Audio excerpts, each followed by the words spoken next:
இப்பதான் அங்க வந்திருந்தவங்க எல்லாம் யாரு ஃப்ரண்ட் வந்திருந்தவங்க எல்லாம் மத போதகர். ஆனா இன்னைக்கு எல்லாம் விஜய் போதையர் ஆயிட்டாங்க. ஏன் வந்து பொங்கல் விழா கொண்டாடல? கொண்டாடினார். எங்க கொண்டாடினார்? கீர்த்தி சுரேஷ் வீட்டுல கொண்டாடினார். ஒரு பொண்ணு நான் சொல்லிருக்கேன், எனக்கு எங்க வீட்டுக்காரோட பிடிக்காது, விஜய் தான் பிடிக்கும்னு சொல்லுது. சரிங்களா? இன்னொரு அம்மா சொல்றாங்க என்னன்னு கேட்டேன், என் பிள்ளை செத்ததை பத்தி பரவாயில்ல, அவர் கிட்ட இருந்து அவரை பார்க்க முடியும் எங்களால அப்படின்னு சொல்றத நம்ம பாக்குறோம்.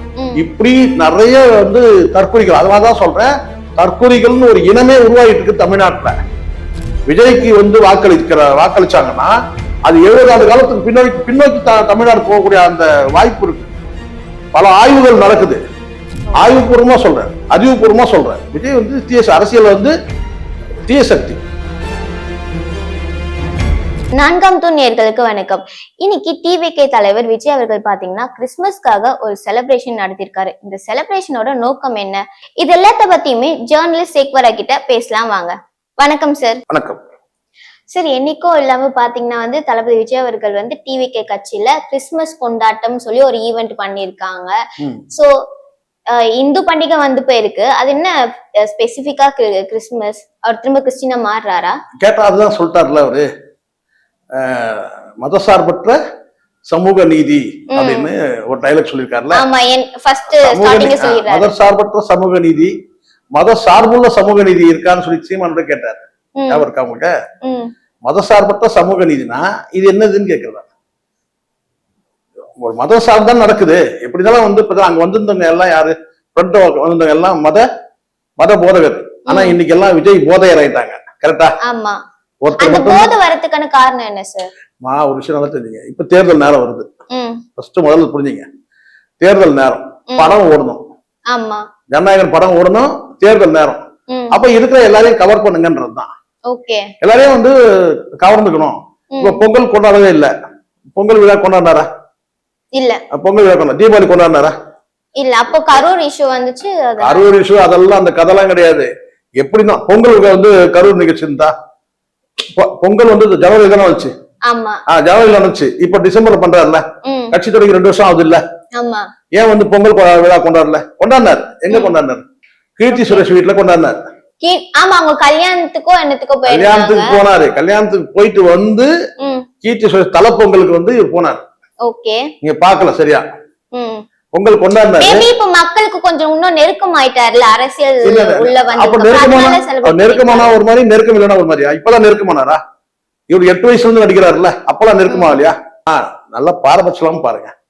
நீங்க கிறிஸ்துமஸ் விழா கொண்டாடுறீங்க, பொங்கல் விழா கொண்டாடுறீங்க, தீபாவளி கொண்டாடுறதுக்கு நீங்க கேட்டா கரூர் நிகழ்ச்சி இருக்குன்னு சொல்லிட்டீங்க. அவ்வளவு துக்கம்லாம் உங்களுக்கு கிடையாது. சரி, இந்த இடையில வந்து நான் கேட்கிறேன், இந்த இடையில வந்து விநாயகர் சதுர்த்தி வந்து போச்சு, அதுதான் பண்ணீங்களா?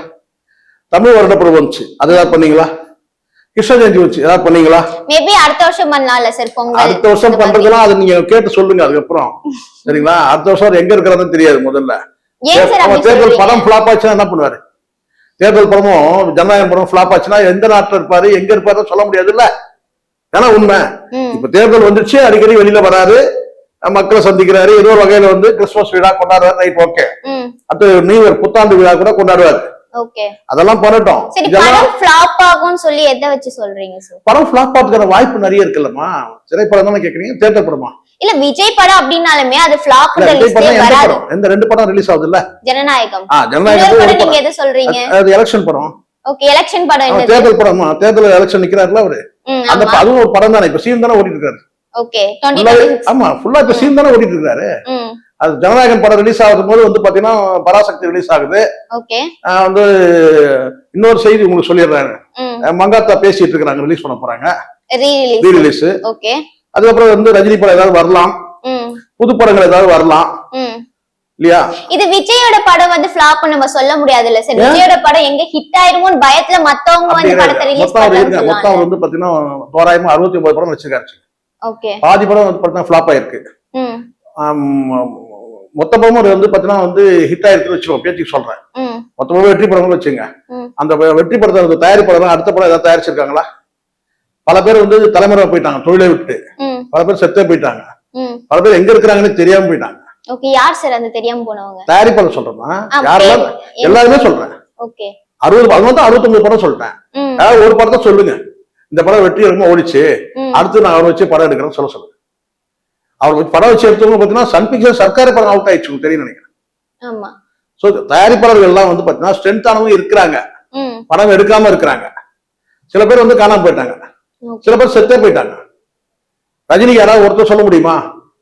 ஒருத்தர் சொல்ல முடியாது. வெற்றி படங்கள் ஒரு படம் வெற்றி அடையுது, ஒரு படம் வந்து சக்சஸ் ஆகுது, அதுக்கப்புறம் வெற்றி அடையுது, அப்படி சக்சஸ் ஆகுது, மாறி மாறி வந்திருக்கும்.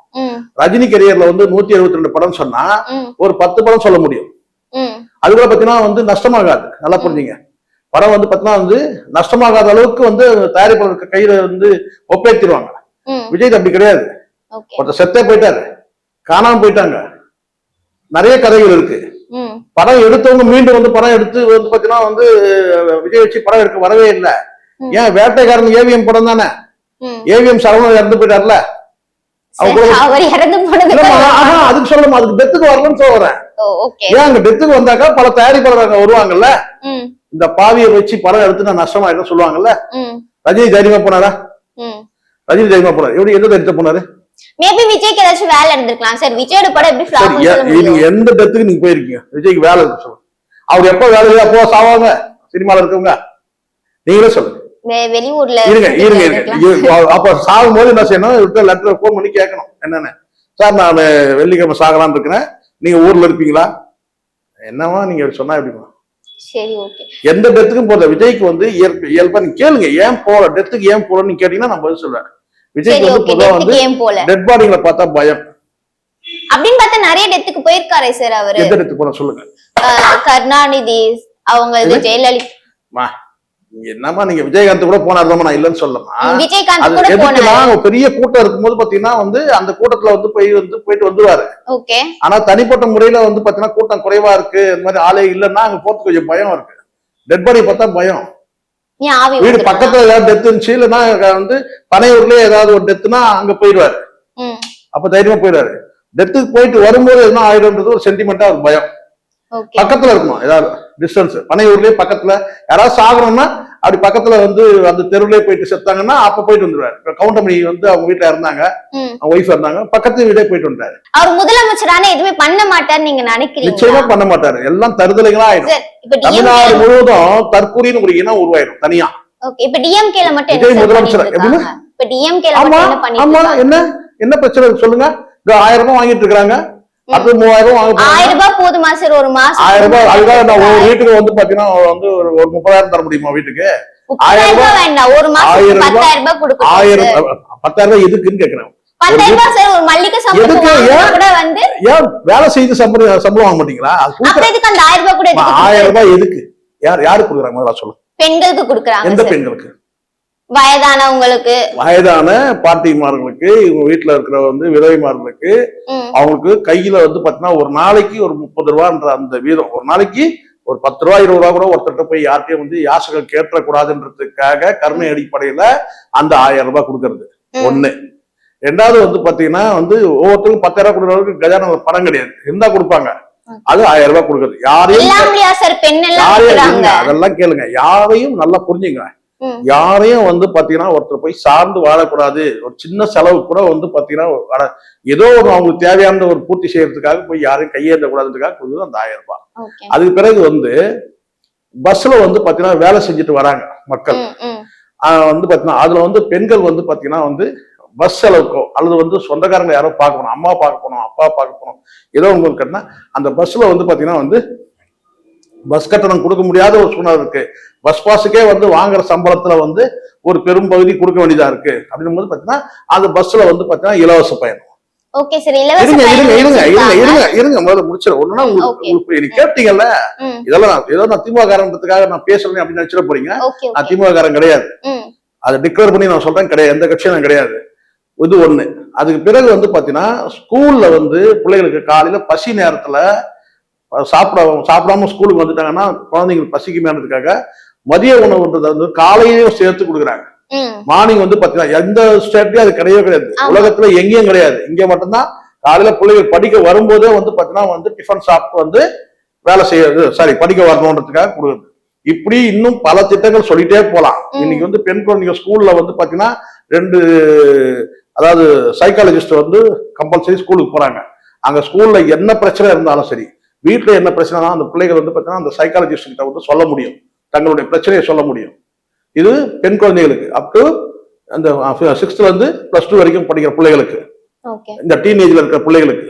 ஸோ இதெல்லாம் வந்து ஒரு என்ன சொல்ல, ஒரு தந்தை ஸ்தானத்துல இருந்து இந்த திமுக அரசு வந்து அதை வந்து செய்யுது. ஆனா உங்களுக்கு இதெல்லாம் தெரியாம ஒரு அப்பான்னு சொல்றாரு. அப்பான்னா ஒன்னும் சும்மாலாம் சொல்லல.